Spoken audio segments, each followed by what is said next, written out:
The studio lights blazed so brightly they seemed like a second sun. Every seat in the Dallas Civic Auditorium was filled, and the restless energy of the crowd buzzed like static before a storm. This wasn't just another policy discussion. For weeks, the network had hyped it as a nationally televised panel on judicial accountability, staged like a courtroom, lit like a drama, and produced with the promise of fireworks. But everyone knew the real reason for the anticipation. It wasn't the theme. It was the clash of personalities. On one side, Judge Judy Sheindlin, a cultural icon, known for her sharp tongue and no-nonsense rulings that made her daytime courtroom show one of the most watched programs in television history. On the other side, Congresswoman Jasmine Crockett, of Texas, a first-term Democrat whose reputation for fearless questioning and razor-sharp comebacks had made her a viral name in congressional hearings. The pairing was irresistible. The set looked like a courtroom without walls. Tall wooden desks, a giant seal projected behind the stage, cameras gliding on tracks to capture every angle. The producers wanted tension, and they got it before a single word was spoken. Judy sat upright, unflinching, her sharp eyes daring anyone to challenge her credibility. Jasmine, in a deep emerald suit that gleamed under the lights, looked calm, collected, and ready. The moderator, a legal journalist named Curtis Bowman, introduced the panel as an honest discussion about accountability in the justice system. He urged respect from the audience, but one look around made clear, respect wasn't what they came for. They wanted sparks. At first, the conversation unfolded predictably.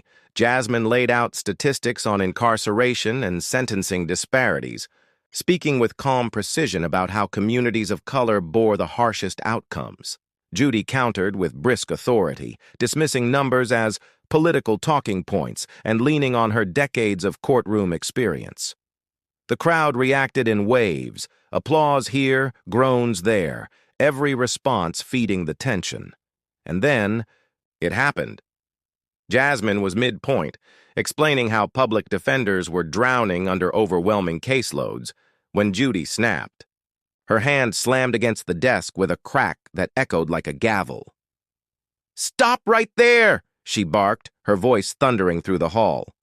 "You're not going to lecture me with statistics. I've sat on the bench for over 3 decades. I don't need a congresswoman to tell me how the system works."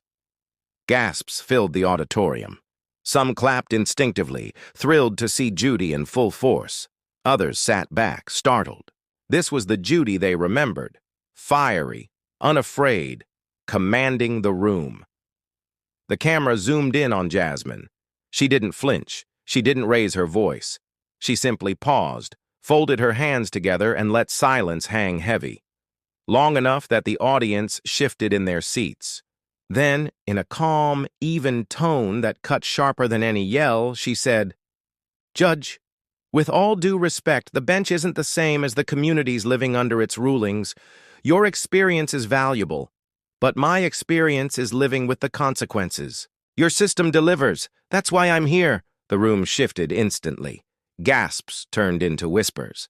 A young woman in the third row leaned toward her friend and whispered, "Oh my God, did you hear that?" For once, Judy blinked without a quick retort. Her trademark ferocity had landed, but Jasmine's composure sliced through it like a scalpel. Loudness against calm, authority against lived experience. One style of power meeting another. Social media lit up before the panel even ended.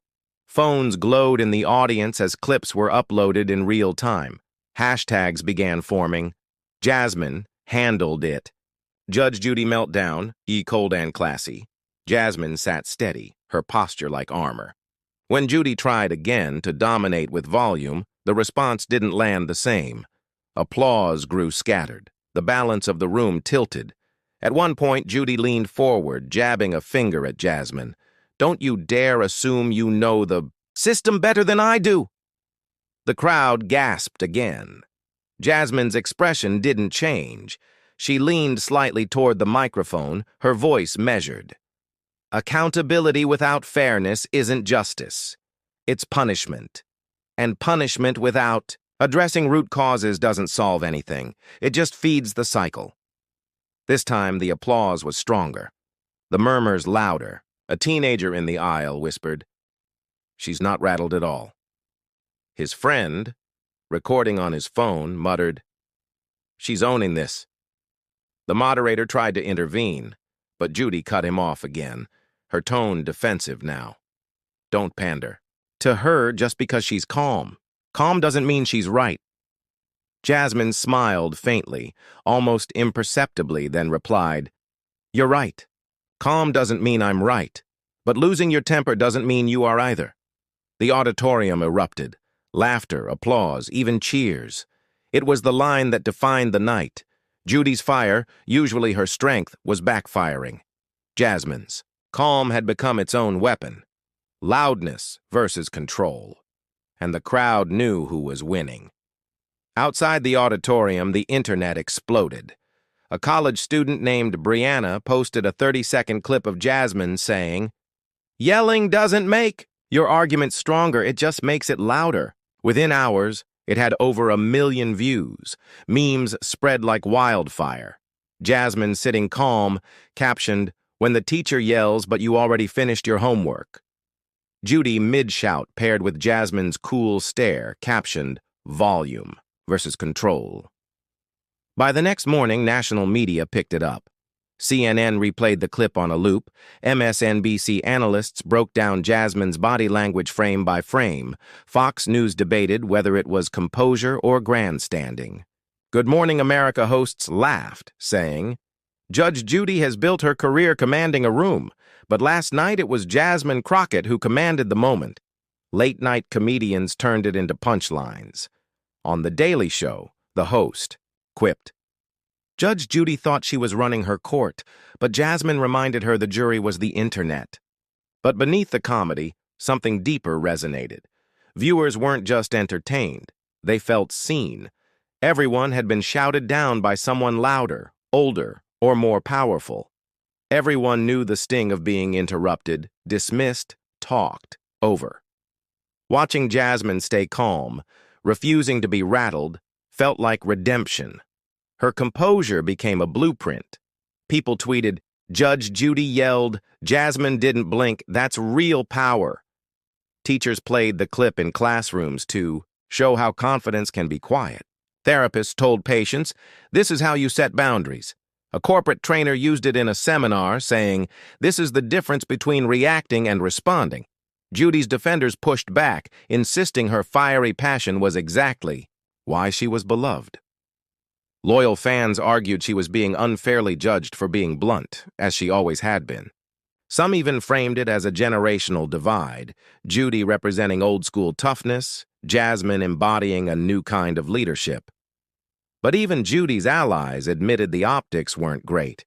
For the first time, her trademark ferocity looked less like strength and more like frustration. Meanwhile, Jasmine's brand skyrocketed. Her Instagram followers doubled in a week. Editorials praised her restraint. A Los Angeles Times op-ed declared, "Crockett showed America that power can be quiet." At a town hall weeks later, supporters held signs reading, "Cold, classy, precise." It wasn't a campaign slogan, but it might as well have been. In private, Jasmine admitted she hadn't planned the viral lines. "I just said what felt true," she told her staff. Her father sent her a text that night. "You did good, baby girl. Your mother would have been proud." That message, she later said, meant more than any headline. For Judy, the fallout cut differently. Friends said she hated losing control of the narrative. Her representatives released a statement saying she was passionate, not unprofessional, but online it was mocked as translation. She's mad she got outclassed. For someone who built her brand on unshakable authority, the slip was jarring. A producer later admitted she's used to ending the argument. This time she didn't. And that's why the clash stuck so deeply. It wasn't just politics. It wasn't just entertainment. It was human behavior, laid bare on live TV. Everyone has faced someone who tries to overpower them with volume or authority. Everyone wishes they could hold their ground without breaking. Jasmine showed them it was possible.